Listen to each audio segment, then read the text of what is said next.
नमस्कार। आज मैं जिस विषय पे बात करूँगी वो है कि कभी किसी की नकल ना करें। कोई भी हो, नकल ना करें। हमेशा यही देखा गया है कि जो नीचे वाले हैं वो ऊपर वालों की नकल करते ही हैं, अपने से श्रेष्ठ जनों की नकल करते हैं। तो उससे क्या होता है, वो जो खुद है, कम गुण वाला है, जो भी है, वो अपना वो गुण को भी खो बैठता है। मतलब उस अनुसार भी वो आचरण नहीं कर रहा है, चूंकि तो उसमें पॉलिश नहीं होने के कारण क्या होता है कि वो उससे भी वंचित रह जाता है। जो कि वो है, वहाँ से वो आगे बढ़ सकता है, वो नहीं हो पाता। वो प्रक्रिया रुक जाती है क्योंकि वो नकल कर रहा है। तो साधक लोग के लिए ये तो बहुत उपयोगी है। अपने से जो श्रेष्ठ जन है उनकी सेवा करें, जैसे भी हो। उनके आश्रम में झाड़ू लगाएं, खाना बना करके दे, पैर दबाएं, मतलब तमाम है काम। लेकिन कभी उनकी नकल ना करें कि वो बैठकर इतनी देर ध्यान लगाते हैं, जब करते, वो कर नहीं पाएंगे वो काम। आंखें बंद कर करके बैठ करके अगर रहते भी हैं ना, तो ध्यान तो उनका कहीं का कहीं लगा रहेगा। ईश्वर में तो वो अपने मन को नियुक्त नहीं कर पाएंगे।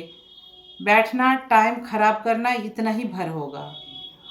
और चूंकि उसका मन लगता नहीं है, जबरदस्ती कर रहा, वो बैठ करके नकल कर रहा है, तो सामने वाले जो भी भक्त लोग हैं ना, उनके मन में भी उनके प्रति वो विश्वास, आस्था, श्रद्धा भाव उनमें भी वो रहेगा नहीं।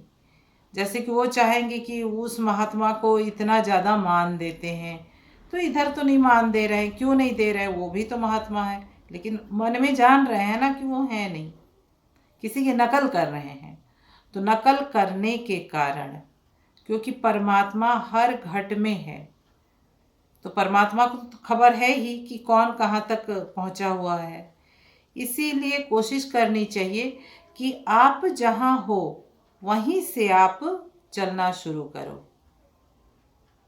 जैसे आपने अभी पहली कक्षा में एडमिशन ली है, तो आप पहली कक्षा में जो भी किताबें उसको पढ़ें, कि उसको छोड़ करके 8वीं 10वीं की किताब पढ़ने की कोशिश करेंगे, वो हो नहीं पाएगा। और पहली कक्षा की जो किताबें थी वो भी, तो फिर क्या करना चाहिए, जो जहाँ है वहीं से वो अपना काम को स्टार्ट करे।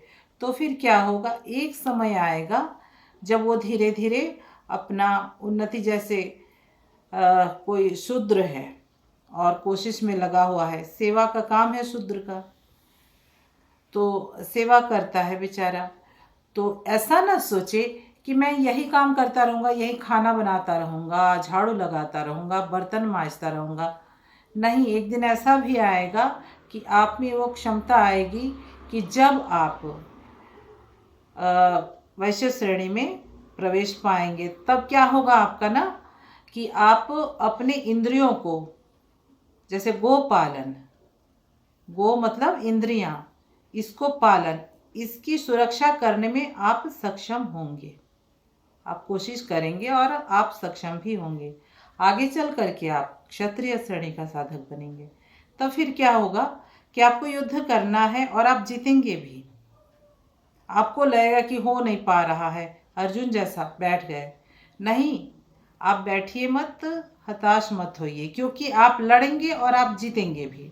किससे लड़ेंगे, बाहर कहीं से लड़ाई नहीं है, अपने ही अंदर जो है ना विजातीय प्रवृत्ति, उनसे ही आपको लड़ना है।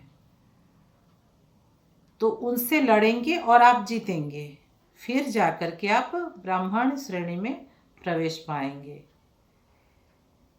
इसी विषय पर हमारे गुरु महाराज जी ने जीवनादर्श आत्मानुभूति नामक किताब में एक प्रसंग का उल्लेख किया है कि दादा गुरुजी को आकाशवाणी हुई थी कि आप चित्रकूट जाकर के रहें। तो वो उस वक्त जम्मू में थे, वहाँ से चल कर के वो आए चित्रकूट और आकर के अनुसुईया के घोर जंगल में तपस्या करने लगे। तो वो तो ईश्वर को पा चुके थे, और वहाँ मतलब उनको सभी लोग आसपास जितने भी गांव थे सारे लोग वहाँ के उनको जानते थे और श्रद्धा करते थे। सभी उनके अनुयायी थे। तो कोई महात्मा एक बार उधर से गुजरे, लेकिन उनकी श्रेणी मतलब कम थी। तो वो देखे कि दादा गुरु की बहुत ठाठ है, तो एकदम महाराज जैसे रहते हैं और डांट देते हैं। कभी कभी ताड़ना देने के क्रम में कुछ गाली भी दे देते हैं। तो उनको लगा अरे वाह, वो भी वैसे ही करके गाली देने लगे, वैसे ही रहन सहन अपना बनाया और फिर वो गाली दे रहे हैं। लोग चार बात उनको भी सुना देते थे। तब उनको लगा कि अरे, परमहंस जी को तो कोई कुछ बोलता नहीं है और यहाँ तो जवाब दे रहा है, ऐसे कैसे?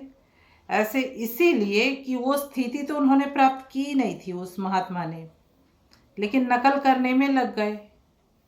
तो नकल कर रहे हैं तो परमात्मा चूंकि हर एक घट में है तो खबर तो उनको है ही, तो उनको वो गाली कैसे लगेगी? जैसे गाली दे रहा है तो वो भी दो बात उसको सुना देगा, कोई भी होगा ना तो सुना देगा। और जो भगवान को पा चुके हैं वो संत अगर गाली देते भी हैं तो ऐसा लगेगा अपने मन में कि हाँ, हमारे अंदर ये कमी है, हमें इसको सुधारना है। अपने मन में ही ऐसी भावना आएगी कि खुद में सुधार करनी है और वो सुधार करेंगे और अपना रास्ता जो भी है प्रशस्त करेंगे। ये भाव काम करने लगता है फिर, क्योंकि वही परमात्मा फिर से हर एक घट में है, खबर हो जाती है। और एक गाली गाली जैसे लग रही है क्योंकि सामने वाला है ही नहीं उस स्तर का और बोले जा रहा कुछ भी उठपटांग, तो सामने वाला कब तक सुनेगा? भक्ति क्यों ना हो, वो भी चार बातें सुना देगा। तो फिर क्या होता है ऐसे? फिर वो महात्मा वो जो ऐसे भक्तों से गाली खा करके फिर क्या हुआ उनका? वो उठ करके वहाँ से चल दिए कुछ दिनों के बाद और टिक ही नहीं पाए। एक तो घनघोर जंगल और कोई मानने वाला नहीं है और कोई सम्मान करने वाला नहीं है। तो इससे क्या शिक्षा मिलती है कि नकल नहीं करनी चाहिए। आप जिस स्तर में हैं तो वहीं से आप अपना जो भी है साधन करते रहिए और उसी के अनुसार सेवा का काम कीजिए और भक्ति पथ पे आगे बढ़ते रहिए। आगे बढ़ते ही जाएंगे। छलांग लगा करके वैसे भी इसमें आगे जाने का विधान है नहीं। आज के लिए यहीं तक। धन्यवाद।